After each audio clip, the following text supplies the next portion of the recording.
السلام علیکم پیارے بچوں،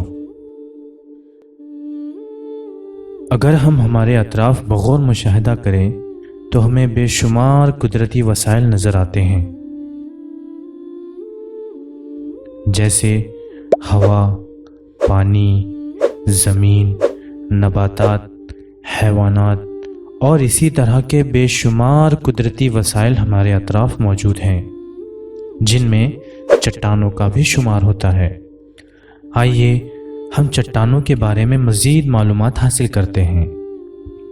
آپ یہ بات اچھی طرح سے جانتے ہیں کہ زمین کی سب سے اوپری تہہ کو قشرۂ ارض یا کرسٹ کہتے ہیں، اور آپ کو یہ بات جان کر حیرانی ہوگی کہ چٹانیں صرف قشرۂ ارض میں ہی پائی جاتی ہیں۔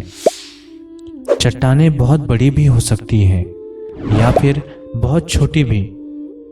اسی کے ساتھ ساتھ چٹانیں مختلف رنگوں اور ساخت کی بھی ہو سکتی ہے۔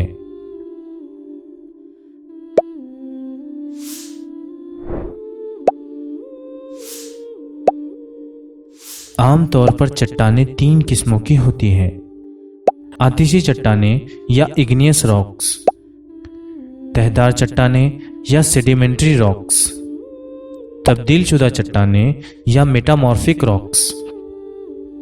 اب آئیے ہم ان چٹانوں کے بننے کے عمل کو بالترتیب سمجھنے کی کوشش کرتے ہیں۔ زمین کے اندر موجود لاوا آتش فشاں پھٹنے پر سطح زمین پر آ جاتا ہے اور ٹھنڈا ہو کر سخت ہو جاتا ہے۔ اس طرح لاوے سے بننے والی ان چٹانوں کو آتشی چٹانیں یا اگنیس راکس کہتے ہیں۔ آتشی چٹانیں 2 طرح کی ہوتی ہیں: جو لاوا کسی وجہ سے سطح زمین پر نہ آ کر قشرِ ارض کے اندر ہی ٹھنڈا ہو جائے، اس طرح بننے والی چٹانوں کو گرینائٹ کہتے ہیں۔ اس کے برخلاف جو لاوا سطح زمین پر آ کر ہوا کی مدد سے ٹھنڈا ہو، اس طرح بننے والی چٹانوں کو بیسالٹ کہتے ہیں۔ آتشی چٹانیں بہت سخت، مضبوط اور وزن میں بھاری ہوتی ہیں۔ زمین کی اوپری تہہ یعنی قشرِ ارض کا تقریباً 95% حصہ آتشی چٹانوں پر مشتمل ہے۔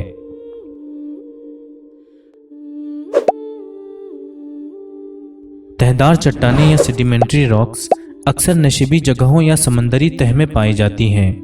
وہ اس لیے کہ درجہ حرارت میں ہونے والی مسلسل تبدیلی یا طوفان اور زلزلوں کی وجہ سے چٹانیں ٹوٹتی ہیں۔ اس طرح چٹانوں کی جھیج ہو کر یہ باریک ٹکڑوں یا ذرات میں تبدیل ہو جاتی ہیں۔ یہ ذرات پانی اور ہوا کی وجہ سے زمین کی نشیبی جگہوں یا سمندر میں تہہ بتہ جمع ہوتے ہیں۔ اسی کے ساتھ ساتھ نباتات اور حیوانات کے باقیات بھی ان ذرات میں شامل ہو کر انہی کے ساتھ تہہ بتہ جمع ہوتے رہتے ہیں۔ اس کے سبب اوپری تہوں کا دباؤ نچلی تہہ پر بڑھ جاتا ہے اور نچلی تہہ ٹھوس بن کر چٹان کی شکل اختیار کر لیتی ہیں، اور اس طرح تہدار چٹانیں یا سیڈیمنٹری راکس وجود میں آتی ہیں۔ اس پورے عمل کو ہونے کے لیے ہزاروں سال کا وقت درکار ہوتا ہے۔ یہ چٹانیں وزن میں ہلکی اور خستہ ہوتی ہیں۔ تہدار چٹانیں عام طور پر مسامدار ہوتی ہیں، یعنی ہم انہیں کسی بھی طرح اپنے کاموں میں استعمال نہیں کر سکتے سوائے چونے کے پتھر اور پتھر کے کوئلے کے۔ چونے کا پتھر حیوانات کی ہڈیوں اور مردہ سمندری سیپ سے بنا ہوتا ہے۔ اسی کے ساتھ ساتھ پتھر کا کوئلہ نباتات اور حیوانات کے باقیات کے دبنے سے بنتا ہے۔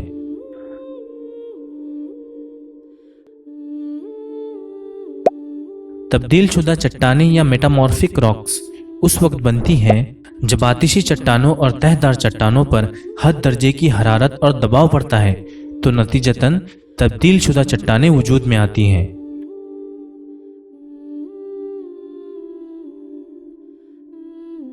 یہ عمل ہونے کے لیے ہزاروں سال کا وقت درکار ہوتا ہے۔